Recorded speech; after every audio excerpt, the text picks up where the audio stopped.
Ridge Racer is a launch title for the Sony PlayStation, published and developed by Namco, and for so many would be the very first PlayStation game they've ever played on the console. Namco was a major player in the early years of PlayStation and were responsible for such early hits as Air Combat and Tekken, and were constantly developing bigger and better arcade systems to play their games. Namco developed Ridge Racer as an arcade game which ran on their very own Namco System 22 hardware, and oh my fucking god, there is no way this game is from 1993! It looks like a Sega Dreamcast game verging on PlayStation 2. Meanwhile, at home, we were playing games like this. Sony depended heavily on third-party development, especially due to them being newcomers to the industry. One of the major draws for third-party publishers to want to produce games on the PlayStation was due to its CD technology, which allowed for them to, number 1, have better space optimization, 2, better sound and music quality, and number 3, it was fucking cheaper to produce games on a CD rather than a cartridge. Now, Ridge Racer on PlayStation obviously isn't going to pull off the graphical jaw drop that the arcade version did, but it came fairly close, which is a damn good way to market a brand new console. Anyway, let's get to the game, Ridge Racer. Man, I've got to be honest, this was a pretty tough game for me to review. On one hand, Ridge Racer has a pretty epic impact on racing games, and is often considered one of the best, if not the best, PlayStation 1 game from the initial launch lineup. However, Ridge Racer is not without its shortcomings, like the racetracks themselves, but we'll get into that in a bit. Ridge Racer starts us off with only 4 cars to choose from. What's nice is that they have different stats for acceleration, speed, handling, and so on. But 4 cars just doesn't seem like that's enough. Want more? Here's what you need to do. There's a loading screen where we can play a quick game of Galaxian while the game loads. If we manage to destroy all of the galactic bugs on the loading screen, we are graced with 12 cars instead of 4. That seems ridiculous. 8 cars that are only playable if we are skilled in the ways of Galaxian? That's literally 200% more vehicles than the game starts us off with. In addition, the player can also unlock a 13th car for beating the game. Now, the overall presentation of the game is, well, there's just no beating around the bush here, folks. These are the best graphics of any PlayStation 1 launch title. What is even more impressive is that it was also a launch title in Japan, that date being December the 3rd, 1994. Controlling our vehicle is simple.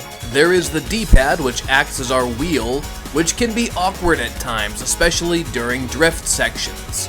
See, it's hard to know how hard you're turning, which creates these situations where we spin out of control and or hit barriers.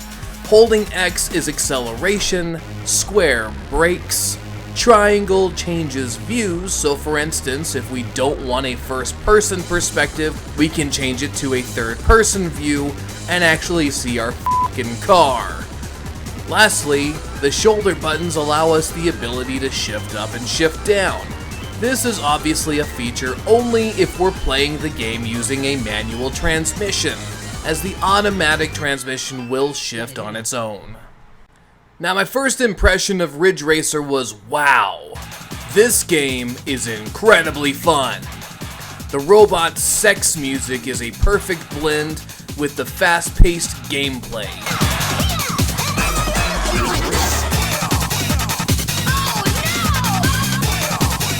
And the level in which I'm racing has superb graphics.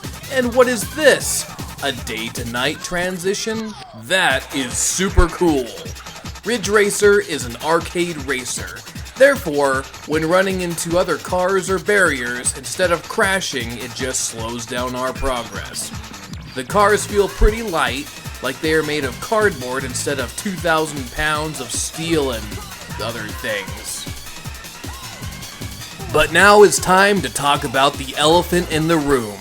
Ridge Racer is a very fun game, but it is very short. The track that we play at the beginning, brace yourself for this, is the only track in the entire game. But Cody, I hear the voice in my head say, there are 8 levels in Ridge Racer. Yes, but instead of different tracks, it's the same track 8 times. Track 1 is the short version.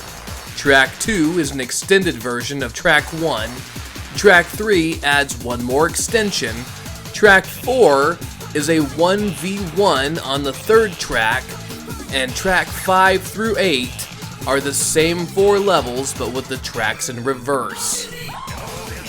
Based on the fact that a racing game only had 4 playable cars and 1 track, I was ready to slap a D+ on this puppy, but I stopped myself and decided Ridge Racer needed a more fair shake.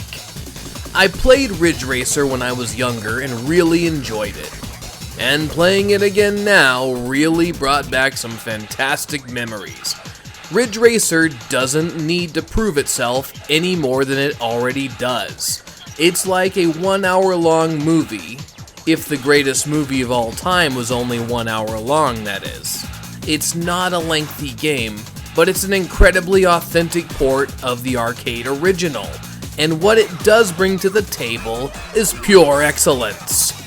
In order to clarify my final position on Ridge Racer, it certainly hasn't aged well, as racing games within the console's lifetime such as Gran Turismo would easily outpace this title, but given its place in history as a launch title for the PlayStation 1 and what it brought to the table when it was released, brings a more positive perspective. Oh, and I forgot to mention one last thing. Ridge Racer is a one-player only game, which, in my opinion, is a little bit of a sin for a racing game to commit, but that's just my opinion, I suppose. For these reasons, I'm giving Ridge Racer a B. Have a good one, everyone.